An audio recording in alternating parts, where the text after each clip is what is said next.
Alright, this is Gameboy89 bringing you a review of the Well G96 gas-powered sniper rifle. I got it off of airsplat for $250, and I also got it with a thing of green gas and 3,500 BBs in a bag, but I put them in a container because they go everywhere in a bag, and then, yeah.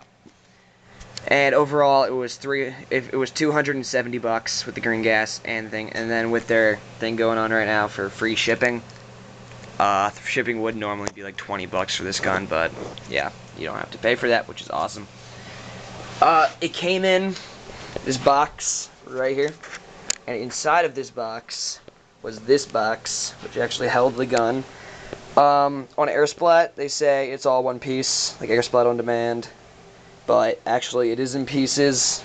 This holds the whole body of the gun. This holds the scope.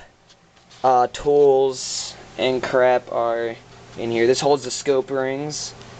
This holds all like your tools or your strap and all that good stuff. This holds your clip, and this holds your whole barrel extension, your bolt action, and your trigger right in here, which actually lowers into the gun. To put it together or whatever, all you really have to do is attach the scope rings right here. Screw this off with the Allen wrench it comes with. Screw these off, and just get a screwdriver, screw all these off, and this little piece comes off. That's really it, and then you put it on. Put your scope how you want. Just make sure you have it on right before you screw it all back on, and then yeah, just put it all back together, and that should be secured. The actual barrel, you just lower it into here, and then the trigger comes in down here, and it just goes across the body, and that requires a 2-screw job. You have to. It comes with 2 screws that you put in there, and you put another screw right in there, and then you just use the Allen wrench. It came with the same one, and you screw both of those in nice and tight, and yeah, that's how you pretty much put it together. It's not too hard. The scope is the hardest to get on though. Alright, start at the back of the gun. Back of the gun is an adjustable cheek rest. Just twist these, and cheek rest comes up. But where it's been, like just on the bottom, like down, it is a great height, unless you have like your eyes are in a weird position or you have like a monstrous head. Then yeah, you might want to adjust that depending. It's supposed to have a monopod down here, but mine didn't come with a monopod, and I'm kind of upset because I was looking forward to getting the monopod, but yeah, my monopod wasn't inside. It's supposed to be right in there when you get it, and you can screw it down and stuff, but yeah, my monopod did not come, and I'm kind of upset, but whatever. That's what happens. The stock folds, I'm not going to do it because it's a pain, but yeah, you want to see the stock fold, watch the airsplat on demand review. This is like the first review I've seen for this gun, except for airsplat on demand. I don't know if there's English reviews or anything, but this is like the first review I think being made except for airsplat on demand. And there's one really good review though on airsoftretreat.com. It's not a video review, it's a written review, but it's really great, except they don't tell you one of the things I really wish people would, and that's the clip. Like airsplat, even on the website for airsplat, I got a thing of green gas with it, yeah, and it doesn't tell you that it takes green gas. All it says is that it's a gas powered, and it doesn't tell you what kind of gas. But yes, it does take green gas, and it takes propane. Now it's got a bottle of green gas. To put the gas in, you this right here, take that, make sure the can is flipped upside down. You can't do it right side up. You put it in there, and you push down nice and hard. When I first did it, I didn't push it down hard enough, and it started going everywhere, and I thought that wasn't how you're supposed to do it, but that is how you're supposed to do it. Just make sure you push it down nice and hard, otherwise your gas will go everywhere. This button right here is the release valve for it. So if you push that down, if I push that down right now, all the gas will go whoosh out of there. And I did it once, and my hand went all numb, and it was really weird. But yeah, so just don't push that unless you know you're out, and you just want to make sure. Just then you can push it down. That right there, I really don't know what that does. I think, oh yeah, I know. It releases the gas when you put it in the actual gun. It releases the gas or whatever and that thing. The BBs, the actual clip for the BBs, it's weird. You can't just use a speed loader or whatever. It comes with this that is custom fitted to put right on there.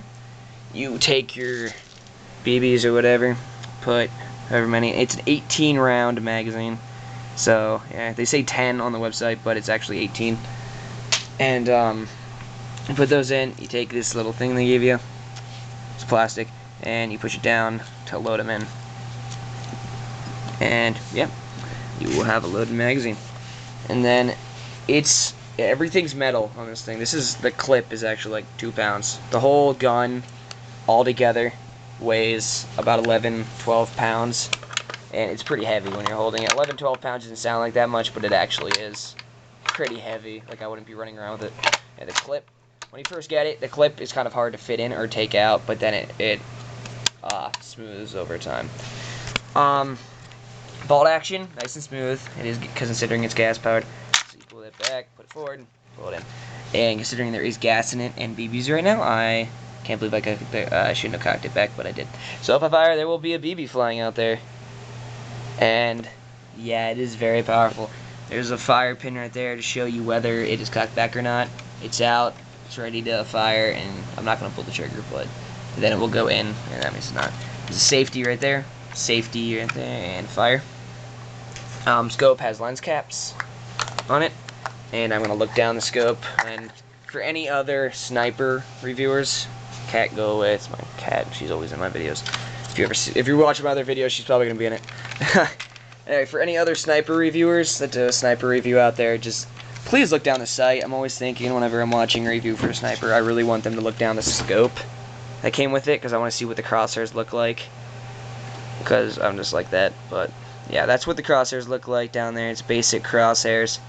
The outside crosshairs are actually thicker, but you can't really see it, and then the inside crosshairs are like nice and thin, and it's fine. But yeah, and it has a 3x9, 3 to 9 by 40 scope.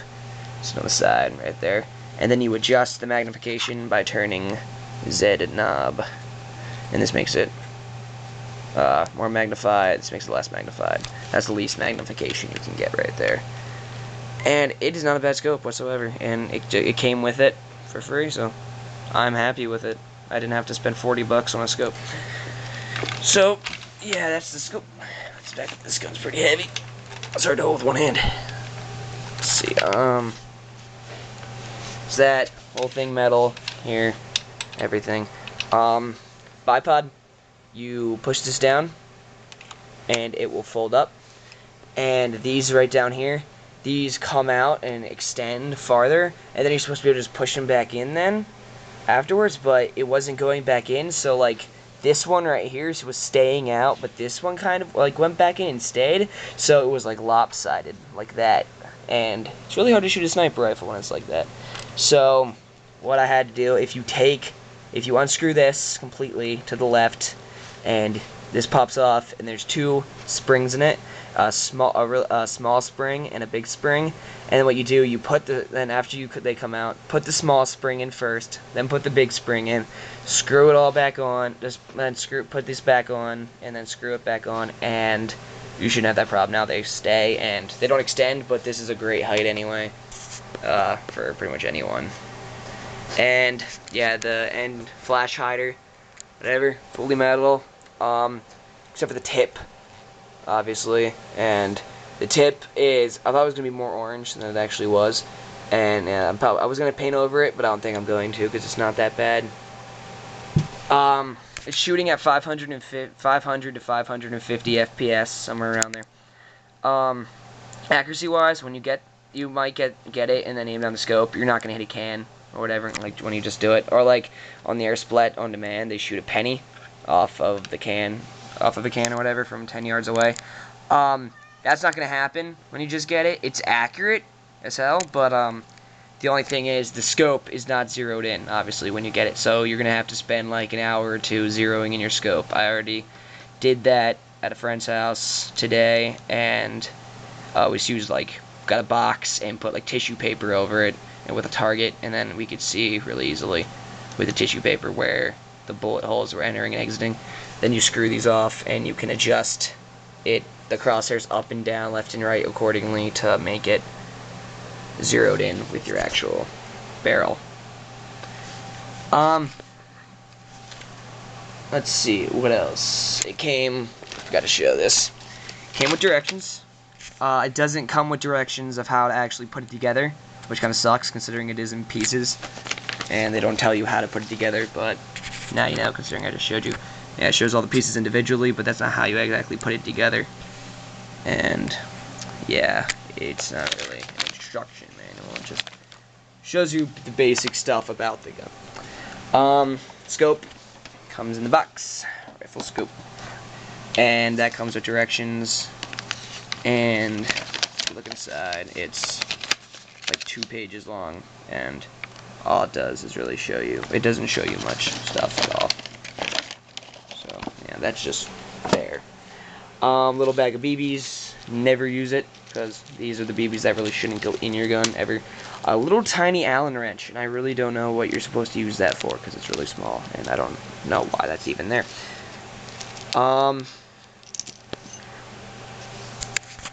Yeah, so overall, it's a great rifle. 250 bucks, kind of expensive, and gas, like a thing of green gas like this would be like 8 bucks, or they have a thing where you can get 2 of these for 14 bucks, I think it was. And yeah, that's not that bad, but if you don't want to be spending money, like extra money besides anything on besides BBs, then you might just want to stick with spring powered. But yeah, this makes it a higher FPS and overall more accurate and a longer range. And they say on the website it shoots 230 to 280 feet. That's bullcrap. It's not shoot 280 feet. Sorry, hopes and dreams are crushed. But it's not going to shoot 280 feet. If you're just the hop up right, it's going to shoot 100 feet nicely. But you're not going to be shooting 280 feet unless you get like a whole new hop up system and gearbox and completely upgrade this crap up like everywhere. So yeah, overall it's a great gun. I'm going to be doing another review on it for test firing. I'm going to take outside and fire it, and you can hear it and all that good crap. And yeah, see you then.